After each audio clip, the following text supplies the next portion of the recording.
스색 머머님께서 올려주신 썰랑썰랭입니다. 유튜브로 보시는 분들 구독과 좋아요, 알림 설정, 댓글 잊지 말고 한 번씩 눌러주시면 감사하겠습니다. 때는 2010년도 2월 신종플루가 유행하던 시절이었습니다. 나중에 본인이 20살 되면 군대 안 가는 시대가 올 줄 알았는데 영장이 날라오는 바람에 내 인생은 여기까지인가 싶어 입대 전에 모아둔 돈 전부 탕진해서 무리하게 놀아댄 탓에 심각한 몸살이 걸린 상태로 배기보충대로 입대하게 되었습니다.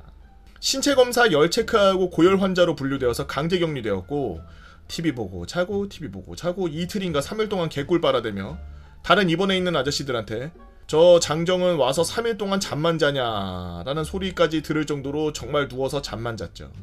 아무튼 그렇게 꿀을 빨고 회복 뒤 훈련소로 가게 되었는데 이미 제식 훈련 같은 건 다 끝나 있고 4개의 생활관 중에 4번째 생활관에 가게 되었습니다.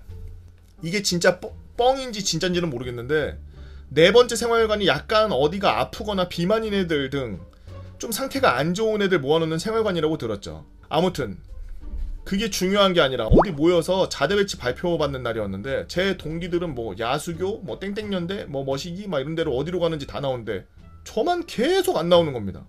그래서 뭐지? 하면서 계속 기다리는데 그 많은 인원 중에 유일하게 딱 한 명만 저만 맨 마지막에 수색대대 본부중대 땡땡땡 이라고 박혀 나오는 게 아니겠습니까?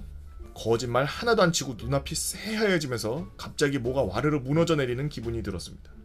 훈련소 동기들이 너 뭐 잘못해서 거기 끌려가냐? 막 이러고 이전에 훈련소 1주차 때인가 2주차 때 생활하던 도중에 행정반에 본인 포함 몇 명 불려가가지고 수색중대 갈 생각 없냐고 제안당해서 동기들이랑 얘기할 때 수색대 가면 지뢰 밟을 수도 있으니까 전쟁 나면 총알바지 된다고 그러고 막 군대 생활하는 산속에서 갇혀 지내서 페인 된다 등 오만 안 좋은 얘기만 들었던 터라 죄송해요 라고 하고 안 간다고 했는데 수색중대도 아니고 수색대대로 발령받을 줄은 몰랐습니다. 수색중대는 그나마 지원자가 몇 없어서 지들끼리 같이 가는 애들이 몇 있었는데 대대는 저 한 명이라 가지고 혼자 쓸쓸하게 가게 되었죠. 그나마 다행이었던 본부중대로 발령받았던 터라 전방중대보다는 낫다는 위안을 삼기는 했는데 아니 아무리 생각해봐도 사생활관에서 생활했던 내가 왜 수색대대로 가는지 전산 오류 아닌가? 싶기도 하고 그런 걸 따질 수 있는 입장도 아니고 빽이 있는 것도 아니었던 터라 어쨌든 그냥 마음 고쳐먹고 긍정적으로 그래 남자라면 수색대 정도는 나와야지 하면서 스색대대로 가게 되었습니다. 그래서 닉네임이 그랬군요. 전이 보고 통신소대로 가게 되었는데 얼마 뒤 고참들이 통신대에 야매로 스타 깔아서 하다가 걸리는 바람에 주동자 2명이 영창 나머지들은 뭐 근신, 징계 먹게 되었고 징계를 받은 사람이 CP병으로 있을 수 없다며 전 CP병은 잘리고 인원이 없는 관계로 2등병인 제가 CP병을 맡게 되었습니다. 어쨌든 개꿀이었네. 자, 모시던 대대장님을 한번 설명을 하자면 키나 덩치는 크지 않으셨지만 포스가 대단하신 양반이어서 작은 거인으로 불렸습니다. 병사들은 당연하고 부사관 장교할 것 없이 대대장님 앞에서는 엘사마냥 경직되고 엄청 깍듯하게 모셨습니다. 딱히 대대장님이 본인에게 그렇게 하라고 시킨 것도 아닌데 그냥 장교, 부사관들이 알아서 그렇게 하는 바람에 대대장이라는 위치가 정말 엄청 대단한 거구나라는 인식이 바뀌었죠. 근데 우리 작전과장 소령은 다들 그냥 편하게 대위랑 별반 다를 것 없이 대했던 게 참 미스테리였습니다. 두 번째, 이전에 부대 내 부조리가 엄청 심했었다는데 이 대대장님 오시고 나서부터 병사 간의 경례도 없어버리고 훈련도 하도 빡세게 굴려서 그런지 각종 폭행과 부조리가 많이 사라졌다고 하더라고요. 또 잘한 일에 대해서도 포상도 확실하게 해주고 그러다 보니 모두가 다 열심히 하게 되었다고 하네요. 세 번째, 그리고 불시에 모든 중대 내 모든 물자를 연병장으로 옮기는 훈련을 했는데 대대장님은 전장 나도 이렇게 느릿느릿하게 할 거냐면서 한번 화내신 적이 있었습니다. 그때 모든 간부 병사들이 완전 개쫄아가지고 파스트페이스 하자마자 진짜 여태까지 본 적 없던 속도로 다다다다다다 옮기는데 원래 30분인가 걸리던 거를 10분만인가 15분만인가 아무튼 말도 안 되는 속도로 옮기게 하는 그런 사람이었죠. 네 번째, 간부보다 병사를 훨씬 더 생각해주는 사람이었던 걸로 기억합니다. 이랬던 저랬던 훈련도 가장 빡세게 하기로 소문났었고 했지만 군생활하면서 이 대대장님을 욕하는 사람을 일단 저는 단 한 명도 못 봤습니다. 간부 포함해서요. 어쨌든 저는 CP병으로 대대장님이 커피 타주는 일이 주 업무였지만 전방 작전에 있을 때는 통신기 메고 DMZ 끌려 들어가서 더덕 냄새도 스윗하게 맡아보고 그 괴뢰들 노는 거 지켜볼 수 있는 신박한 보직이어서 나름 재미있는 군생활을 이어가고 있었는데 대대장님이 6본이었나 어디 지하 벙커 같은 곳에서 3년 정도 가신다는 이야기를 들었습니다. 거기서는 대령님이 커피 타오고 뭐 그런 곳이라고 들었는데 아직도 정확히 어딘지 모르겠네요. 그렇게 연병장에서 대대장님 마지막 가시는 길 모여서 인사하는데 다들 진심을 다해서 칼각으로 목소리도 겁나 우렁차게 아쉬워하면서 보내드리던 게 느껴졌습니다. 저도 CP하면서 혼나기도 많이 혼나고 기간도 6-7개월밖에 안 됐지만 좀 찡하더라고요.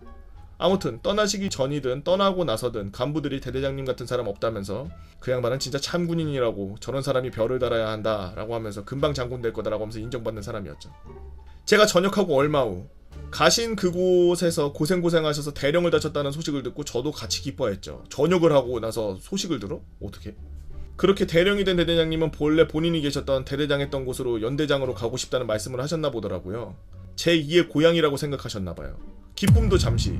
제2의 고향으로 와서 연대장 달고 얼마 되지 않으셨을 때 갑자기 DP에 나왔던 총기 난사 같은 사건이 터지는 바람에 책임을 지게 되었고 자리에서 내려오셨습니다. 그 소식을 듣고 저녁 후에도 연락하고 지내던 선임과 후임들과 술 한 잔 먹으면서 야 진짜 그 양반 포스타까지 갈 수 있는 사람인데 큰 별이 졌다. 이 나라 군대는 유능한 인재는 다 잃었다 등 아쉬움을 내뱉는 이야기를 하곤 했죠. 그리고 몇 년 뒤 저는 결혼을 하게 되었고 제 첫째의 돌잔치를 하게 되어 그냥 제 개인 SNS에 초대장 달랑 하나 올려놨었는데 돌잔치 당일 갑자기 누가 화환을 들고 들어오길래 옆집 잔치하는데 누가 잘못 들고 왔나 싶어서 보니까 우리 홀에다가 놓고 가는 거 아니겠습니까? 뭐지? 누가 보냈지? 하고 봤더니 세상에 제가 모시던 대대장님께서 연락도 안 드렸는데 제 SNS 보시고선 저를 기억해 주시고 화환을 보내주신 거였어요. 길지도 않고 한 6개월 정도 잠깐 모셨는데 그때 당시 이등병을 기억해 주시고는 일개 병사의 잔치에 이런 아량을 베풀어 주시어 제 동기들과 같이 군생활을 했던 고참 후임들 다 놀랐습니다. 이 화환 하나 덕분에 자존감 200% 상승해서 어깨도 으쓱해지고 완전 감동 먹어서 눈물이 날 뻔했죠. 일 다 끝나고 감사 인사를 하기 연락드렸더니 육사에서 교수님으로 계신다 그러더라고요. 먹고 사느라 바빠서 잠깐 잊고 있었는데 DP 보다가 또 유튜브로 각종 군대썰 보다 보니 생각나서 자랑겸 한번 끄적여봅니다. 모두 행복하세요 라고. 야, 간부님도 참군이셔서 뭐 더 챙겨준 것도 있겠지만 이 친구도 뭐 잘했으니까 지금 이 글 쓰신 분도 어느 정도 기억에 남을 만큼은 잘했으니까 이후로 SNS에 뭐 올리고 이랬을 때도 지켜보고 계시다가 뭐 잘 지내나 보고 있다가 선물 보내신 거겠지. 유능한 장군이나 그런 사람들이라 하더라도 제일 그 말단에 있는 곳에서 사건이 터지면 옷을 받는 게 저는 맞다고 생각을 해요. 이분이 뭐 얼마나 훌륭하신 분이었고 명망이 있고 그러신 분인지는 모르겠지만 지금 얘기를 들어보면 병사들한테도 아주 신임을 받으시고 그러신 분이라고 막 얘기가 막 나오고 그러는데 이 문제가 뭐냐 하면 하나 생각해 보자면 그런 일들이 일어나고 있을 때 밑에서 짬을 시키고서 위로 보고를 안 했다는 거예요. 결국에는 지휘체계의 붕괴죠. 군대는 보고가 끝이거든요.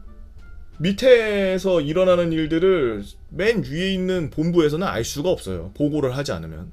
그럼 중간에 짬을 시켰다는 거고 그 짬 시킬 만한 애들을 대대장급 그런 애들이라고 하면 좀 그렇고 그런 분들을 이제 데려다가 이제 회의도 하고 이런 거 저런 거 얘기를 하고 그럴 때 그런 일들을 소상히 다 얘기할 수 있고 그런 분위기를 만들어내고 그렇게 해서 다 같이 헤쳐나가자라는 그런 환경을 만들었으면 아주 작은 일까지도 아주 말단부터 보고를 하고 뭐 신고를 하고 그런 시스템이 잘 갖춰져 있었겠죠. 프로세스가.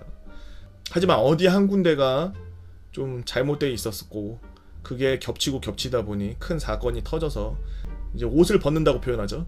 내려놓고서 저렇게 되신 건데 굉장히 그게 힘든 거예요. 저렇게 근데 전역한 친구한테까지 챙겨주는 그런 군인은 없으니까 솔직히 병사들한테 만큼은 진심으로 다해서 뭔가 조언을 해주고 챙겨주셨던 대대장님이었던 거는 확실하네요. 저런 고마운 간부는 거의 없습니다. 처음 봐요. 제가 썰랑썰레 하면서 수천 케이스를 보고 저도 군생활하면서 수많은 간부들을 봤지만 저런 사람은 없습니다. 이 친구한테만큼은 진심을 다한 간부였다는 걸 느낄 수 있는 썰이었습니다. 여러분들은 어떤 재미난 썰을 갖고 있나요?